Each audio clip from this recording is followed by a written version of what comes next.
Did you know that Dick Winters was so upset after reading the Band of Brothers script that he threatened to withdraw his involvement and never speak to executive producer Tom Hanks again?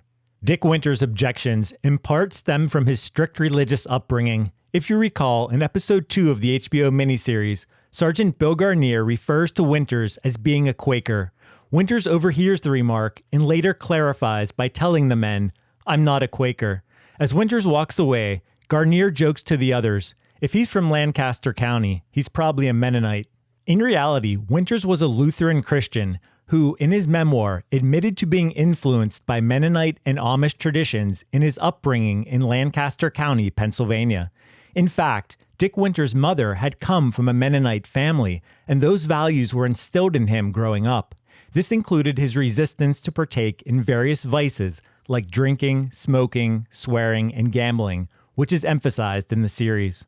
Church was always important to my parents, and our family always attended services together, Winters stated in Cole C. Kingseed's book, Conversations with Major Dick Winters. I never changed. Religious services became the bedrock of my character.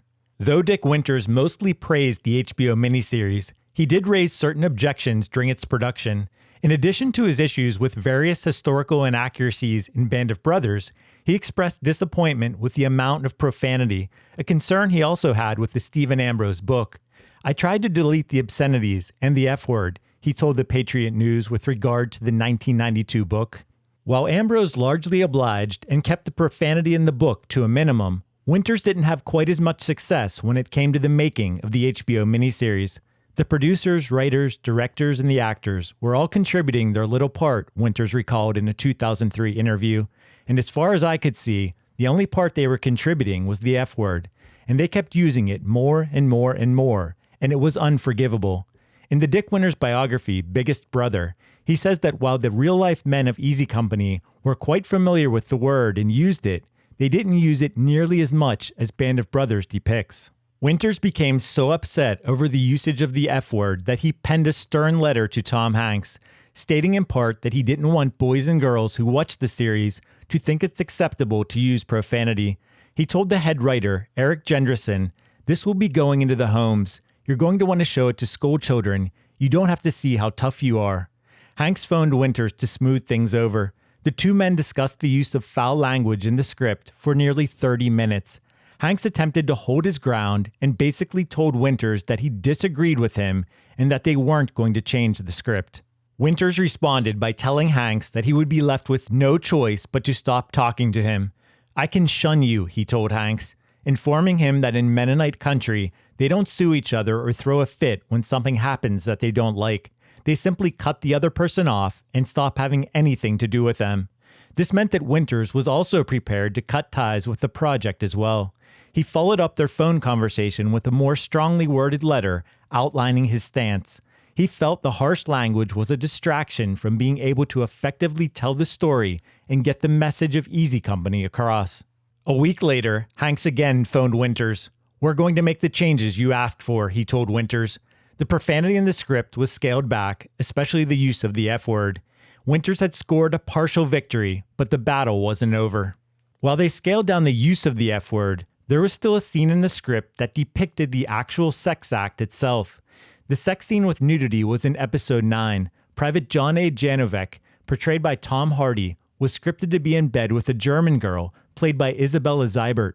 Winters strongly objected to the nude scene, telling Hanks, "You have a wonderful episode here, but why for the sake of 10 or 15 seconds did you run that sex scene? It was out of place completely."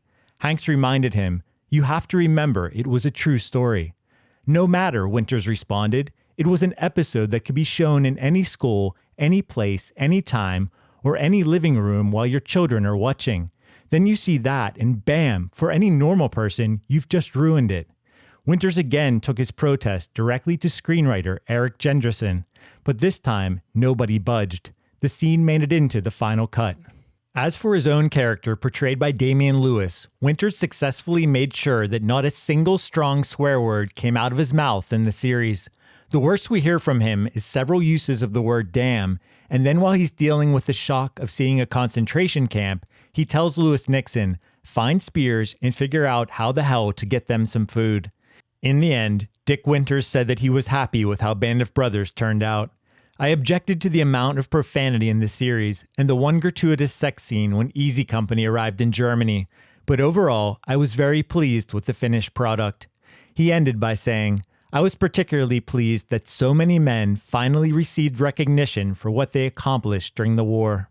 If you want to learn about some of Dick Winters' other issues with Band of Brothers, check out the video linked on the screen. If you enjoyed this video, hit that like button and subscribe to our channel.